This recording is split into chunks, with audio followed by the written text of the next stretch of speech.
Bonjour. Si Depardieu pend ainsi la crémaillère avec les 3/4 de ses concitoyens, sa cote va monter en flèche à Nechin. Bruno de Waal, bonjour. Bonjour. Merci d'être à ce micro de la danse des mots. La belle phrase que je viens de citer est de votre cru, c'est vous qui l'avez inventée. Alors, on ne le devinerait pas à l'entendre parce que l'orthographe est plus une graphie que quelque chose qui s'entend, bien sûr. Mais vous qui êtes champion d'orthographe, vous venez de faire paraître un livre qui s'appelle Une faute... comment ça se prononce d'ailleurs? Une faute un jour? Une faute par jour? Ah, la barre oblique voilà. Est pour le par. Là. Voilà. Et donc, la phrase que je viens de lire est extraite de ce petit florilège de fautes que vous inventez chaque jour pour les donner à des gens qui essayeront de les repérer, de les corriger et vous levez le voile donc le lendemain. C'est paru aux éditions de L'Opportun et ça se fait dans le cadre du projet Voltaire. C'est cela? C'est exactement cela, sauf que la réponse intervient beaucoup plus tôt, 1 heure après. Donc on n'a qu'une heure d'attente en se disant mon Dieu, où est-elle cette damnée faute? 1 heure ou un petit peu plus, mais en tout cas la même journée, et disons les réponses sont en général rapides parce qu'il y a des assidus et il y a des passionnés. Donc voilà.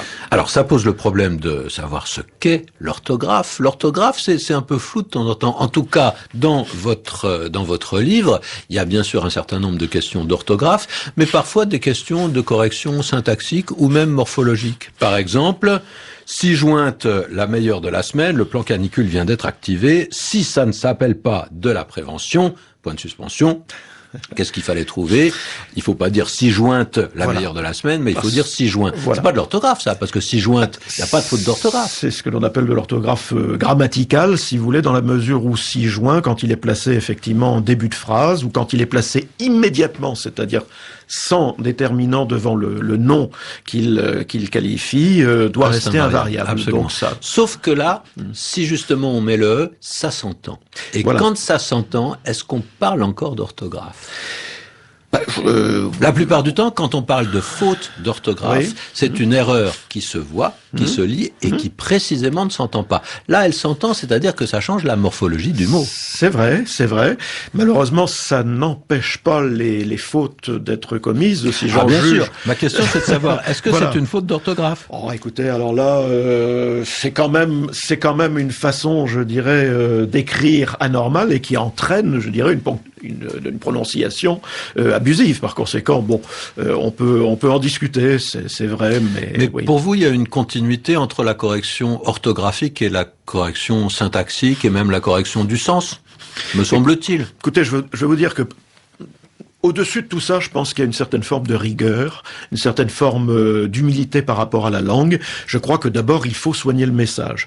Alors, l'orthographe, on le sait, est, je dirais, remplie d'incohérences, de bizarreries. Je n'en fais pas, je dirais, une église. Hein. Il est bien évident qu'il y a eu des fautes de scribes qui ont été ensuite sanctifiées par l'usage. Par contre, je pense qu'il est important de rendre à chacun aujourd'hui, je dirais, ce souci de parfaire son écriture et de parfaire son message. Je crois que c'est Guéhenno qui disait que l'orthographe était la politesse de la langue et c'est peut-être plus important dans un cadre pédagogique à mes yeux que l'orthographe elle-même qui naturellement est quelquefois arbitraire et on va dire subjective. Par exemple, Bruno de Waal, dans votre livre, je vois que vous écrivez « La pilule à l'évidence n'est pas la panacée universelle ». Oui. Et il faut trouver quelle est la faute. Là, c'est vraiment pas une faute d'orthographe. Non, là, effectivement, c'est une faute de langue parce que le projet Voltaire dont vous parliez tout à l'heure. Je sais pas si c'est une faute de langue, mais c'est un usage que un certain nombre de puristes vont pointer du doigt. Il faut savoir que la panacée veut déjà dire remède universel. Ouais. Par conséquent, oui, ça fait partie de ces petites choses qui, malheureusement, sont il y en a peut-être de plus. Ça fait partie des pléonasmes qui sont montrés du doigt. Qui sont entrés dans les mœurs, et qui sont tout à fait entrés dans les mœurs, puisque en fait, l'expression toute faite, c'est panacée universelle. C'est un peu long, mais c'est vrai que tout le monde le dit. C'est comme vieux briscard, difficile de pas mettre le vieux devant briscard. C'est comme aujourd'hui, presque. Ah aujourd'hui, oui. Alors là, enfin, aujourd'hui n'est plus contesté, je dirais, par les grammairiens. Expliquez-nous pourquoi aujourd'hui pourrait être tenu pour un pléonasme. Parce que oui en latin signifiait déjà ce jour, donc aujourd'hui veut dire au jour de ce jour, et on entend de plus en plus. Alors là, au jour d'aujourd'hui, alors là, effectivement, c'est dire trois fois la même chose. Pléonasme. Bon, voilà. Bon. Oui, il y en a partout. Enfin, il y a en effet des pléonasmes qui sont entrés dans la langue. Le verbe se suicider en donne un bon exemple. Bien sûr. Là encore, bien sûr, suicider veut dire se tuer soi-même. Et ça finit étymologiquement, mais on a renforcé. Et c'est vrai que très souvent, le pléonasme sert à renforcer le sens que l'on veut donner. Oui, et puis il faut dire que les mots s'usent avec le temps, ils perdent de leur force initiale, par conséquent, quelquefois il est nécessaire de rappeler l'idée, et c'est, disons, la voie ouverte justement au pléonasme dont vous parliez, oui. Alors, Bruno de Waal, puisque vous faites paraître cet ouvrage une faute par jour, je reviens à cette question que j'avais abordée tout à l'heure. Donc la barre oblique est l'équivalent de la préposition par. Écoutez, je n'ai pas réalisé la couverture. Ça, c'est un choix de l'éditeur. Je crois que l'on a voulu aussi coller au plus près, peut-être, je dirais, à ce qui se faisait sur Twitter.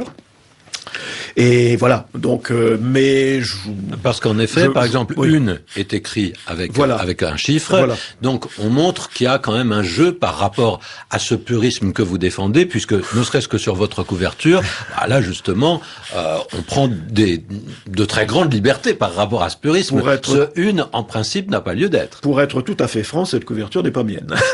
Bon, si vous voulez que je vous dise exactement. Bon, je l'ai signalé, mais naturellement, on m'a répondu, et probablement à juste raison, que effectivement il y avait des critères qui n'étaient pas là, des critères spécifiquement orthographiques, et je me suis incliné parce que naturellement je ne suis pas chargé de vendre le livre, je suis seulement chargé de l'écrire. Oui, mais ça donne aussi de bonnes indications, puisque on voit au-dessus de une faute par jour, Bruno de Waal et Projet Voltaire, et le « et », alors, c'est ce qu'on appelle une éperluette? Une esperluette, oui. Alors, dites-nous un peu ce que c'est qu'une esperluette. L'esperluette, c'était le caractère qui, jadis, terminait l'alphabet, puisqu'on avait X, Y, Z, et puis c'était une espèce de plaisanterie, on disait et esperluette, voilà. Et puis, bon, effectivement, ça a été repris dans cette couverture, probablement aussi. C'est un signe qui condense le E et le T, et qui est un signe typographique. Et commercial, ou des choses de ce genre. Là, on entend toutes sortes de surnoms de ce point de vue. Je n'y suis pour rien non plus, encore une fois. Si j'avais eu à rédiger les choses, naturellement, je ne les aurais pas écrites comme ça. Oui, mais ça c'est intéressant parce que ça montre bien l'influence que les copistes ont pu avoir sur la graphie, et dans un premier temps, et l'orthographie, qui est quand même quelque chose d'extrêmement récent. Il faut pas penser que l'orthographe est contemporaine du français. L'orthographe, c'est le 19e siècle. C'est Louis-Philippe. Absolument. C'est la bourgeoisie catholique triomphante, et ce qui permet de l'inscrire dans une certaine idéologie. Mais c'est intéressant parce que ça montre que justement, les copistes ont beaucoup joué sur l'orthographe. Oui, vous parliez d'orthographie. Orthographe, c'est extraordinaire, mais c'est le résultat d'une faute au départ, parce que naturellement, qu'est-ce que n'est pas le résultat d'une faute depuis Adam et Ève? Si on n'avait pas fauté, il ne serait pas passé grand-chose. C'est évident. Mais cela eût dû être orthographie, comme géographie, comme toutes les sciences, je dirais. Et puis finalement, le i est tombé, et bon, c'est devenu orthographe. Bruno de Waal dans la danse des mots, à propos de la parution d'une faute par jour dont vous signaliez il y a un instant qu'il y a un rapport avec Twitter. Quel est-il? Oui. Eh bien, chaque jour, je poste, comme on dit aujourd'hui, une phrase. Pour être tout à fait franc, je me sers parce que je ne suis pas technicien de l'informatique, je me sers du projet Voltaire comme d'un relais. Et je publie une phrase qui contient une faute d'orthographe, qui contient aussi quelques fausses pistes pour égarer l'abonné, et qui est un rapport direct avec l'actualité, je dirais l'actualité souriante du jour, parce qu'il est évident qu'il y a certains types d'actualités que j'évite. Il faut que tout ça reste, je dirais, plutôt bon enfant. Et ça existe depuis près de 2 ans. Les éditions de l'Opportun ont eu l'idée de faire un livre de l'année 2013. Au jour le jour, on retrouve donc il y a 5 phrases par semaine. Il n'y en a pas pendant le week-end, il faut que l'abonné se repose. Et donc chaque jour, les abonnés répondent le plus vite possible parce qu'il y a des abonnements à Projet Voltaire à gagner. Donc c'est le premier qui répond qui l'emporte. Et il y a véritablement des acharnés que j'ai d'ailleurs rencontrés à l'occasion d'un apéro orthographique d'orthographe il n'y a pas très longtemps au Barbate à Paris. Voilà. Et donc, on peut lire des phrases telles que celle-ci. Nombre de fabricants s'effarouchent des charges auxquelles ils sont censés faire face. Comment les rassénérer? Alors, en effet, on aura vu qu'il y a une faute. Quelle est-elle?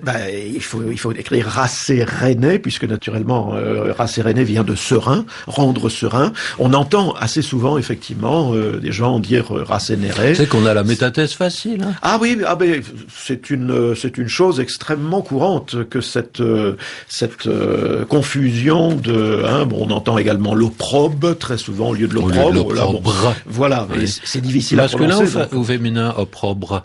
C'est masculin. Voilà, c'est aussi masculin. Quelque chose qui est difficile. Quelque chose d'ignorer, oui, largement, d'autant qu'il y a un E à la fin et que comme ça commence par une voyelle, c'est à l'apostrophe, donc on peut pas le savoir. C'est un peu comme l'esbrouf, on a tendance à en faire un masculin parce que après tout, les hommes sont peut-être plus coutumiers de l'esbrouf. Ça, j'aurais pas pensé. Voilà, alors qu'esbrouf est du genre féminin. Mais je pensais pas que l'esbrouf... Un seul F, ce qui est déjà curieux parce que naturellement, l'esbrouf, par définition, ça consiste à en rajouter et donc féminin. Donc vous voyez des choses quelquefois curieuses. Ouais. Alors c'est la même chanson tous les ans, chacun tire force-plan sur la comète et à la fin, c'est Nadal qui gagne. Oui, alors là, il y a en effet, il y a une faute qui ne s'entend pas, c'est que vous avez écrit tous les ans TOUT et qu'il vaudrait mieux l'écrire TOUS. Mais en effet, je remarque que dans vos phrases, il y a beaucoup de force-plan sur la comète, nombre de fabricants, ils sont légions, etc. Alors il y a des façons extrêmement chantournées d'exprimer le pluriel, dont vous êtes assez friand. C'est-à-dire, il faut vous dire que j'ai un cahier des charges. Les erreurs que j'introduis dans mes phrases, ce sont des erreurs qui sont, je dirais, sélectionnées par le projet Voltaire, et il faut que, naturellement, je les introduise, naturellement à tour de rôle, il y a un renouvellement, mais bon, ça, je dirais que vous êtes tombé sur une phrase, force, ça c'est quand même d'un registre littéraire. Ouais, mais il y en a beaucoup. Oui. Dans vos petites phrases, il y en a beaucoup. Oui, mais il y a des choses qui sont, je dirais, du registre littéraire, du registre soigné. Ouais. Bon, c'est vrai qu'il y a beaucoup là. Alors la plupart des ministres, les 4/5 des footballeurs lillois, quelques 9000 francs. Ça c'est un petit peu différent là, mais beaucoup. Oui, le quelques adverbe qui ne varie pas parce qu'il signifie à peu près bien sûr, mais sinon c'est vrai qu'il y a beaucoup de pluriel. Alors. Forcément, Bruno de Waal, les phrases que vous proposez sont des concentrés de fautes, avec en général une vraie faute et quelques fausses fautes, ou en tout cas quelques pièges qui semblent fautifs et qui ne le sont pas. Ce qui font de temps en temps des phrases particulièrement lourdes, mais j'imagine que c'est à dessein. J'essaie de ne pas les rendre lourdes stylistiquement parlant, mais je dirais riches. Riches en difficulté, on va dire. Au vu de l'émotion qu'ont suscité ces fesses sur la toile, l'admiration pour Justin Bieber ressortit presque à l'hystérie. C'est vrai. C'est pas la chantilly, hein. C'est vrai que...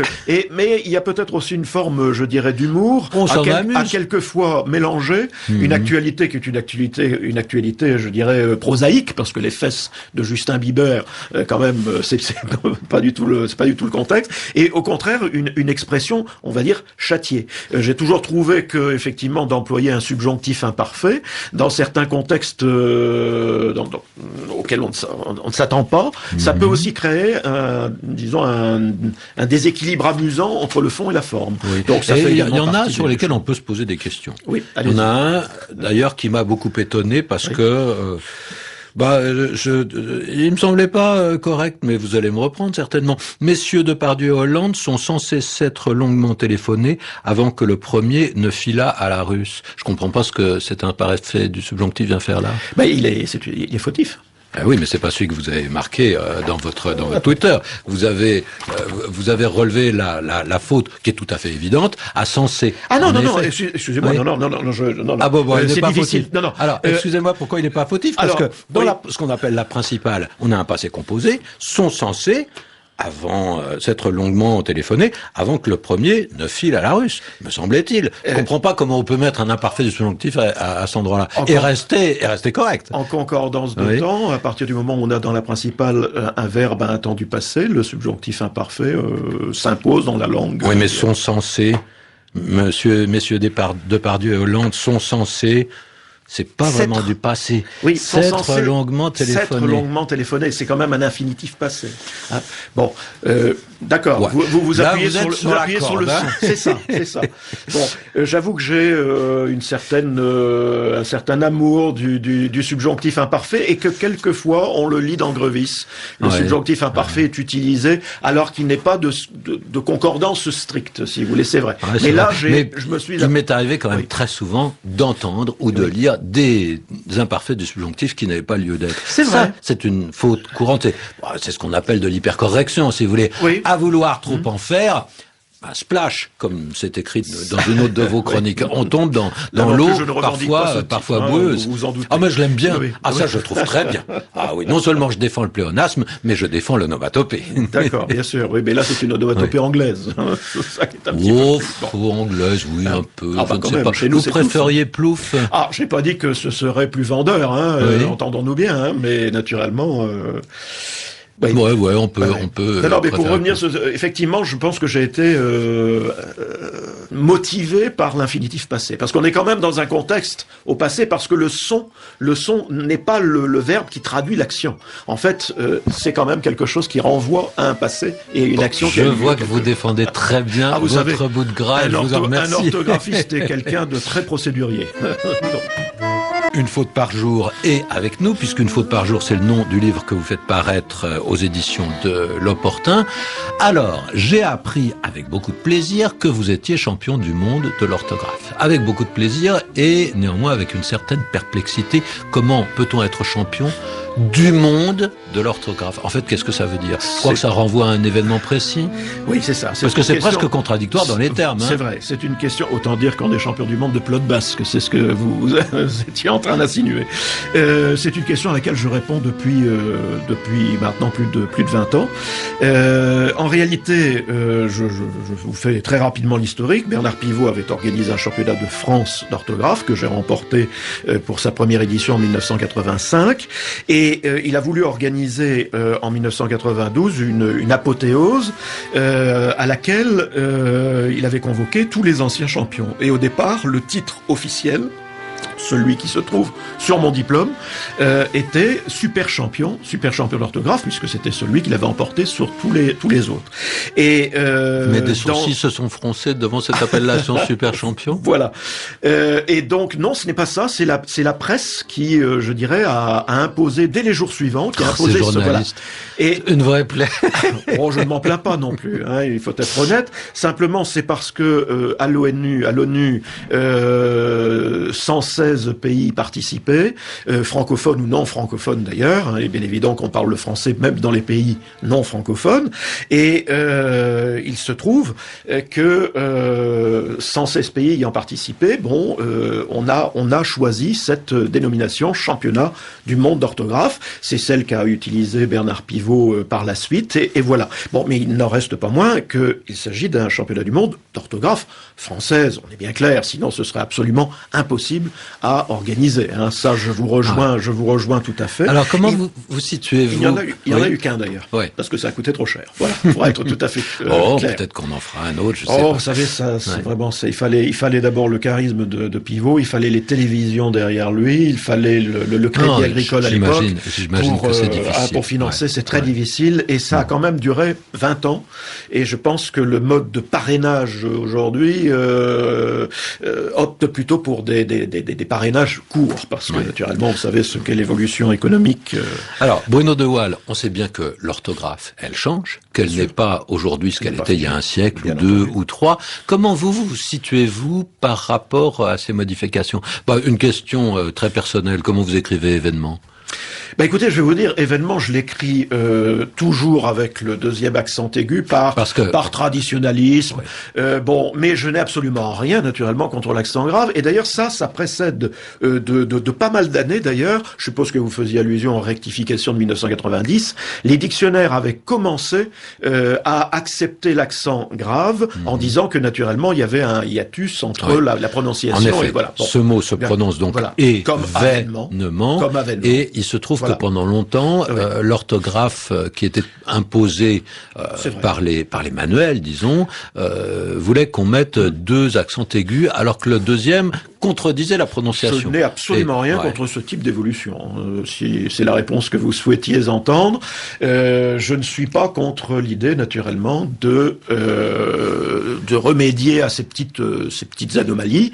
Je suis moins enthousiaste par, je dirais, certaines propositions qui ont été faites à l'époque par le Conseil supérieur de la langue française. Lesquelles, par exemple? Disons que je pars du principe que l'accord du participe passé est quelque chose de compliqué, c'est vrai, ou tout au moins de complexe, mais quand on prend la peine de réfléchir, je dirais, à la construction de la phrase, c'est quelque chose qui est quand même très souvent logique.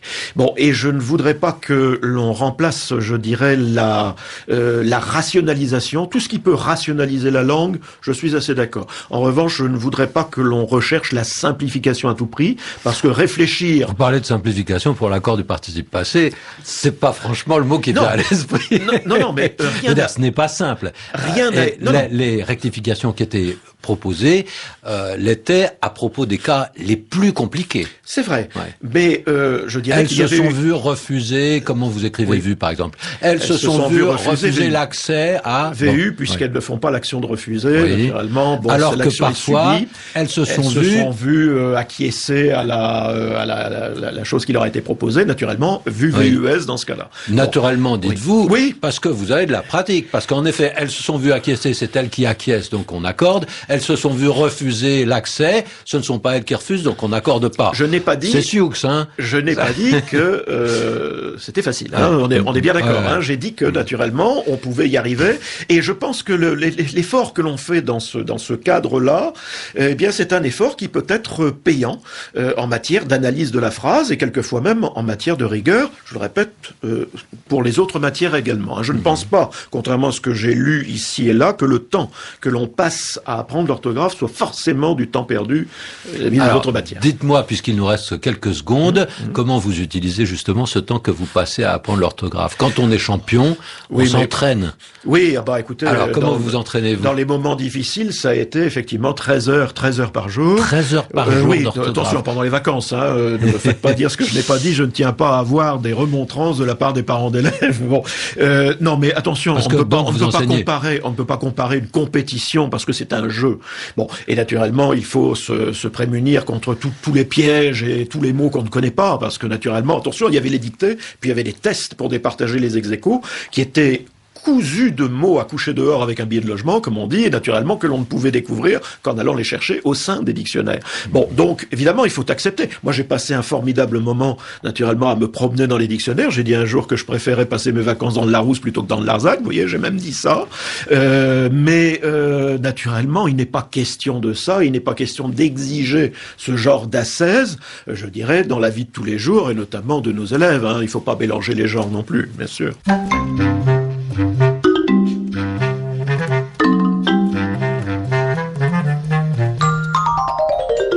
Écoutez, merci beaucoup Bruno de Waal d'avoir été avec nous dans la danse des mots pour nous présenter une faute jour ou une faute par jour selon la façon dont on le prononcera. Voilà. Merci bien d'avoir été dans cette danse des mots qui est une émission proposée par le réseau Canopé et par RFI.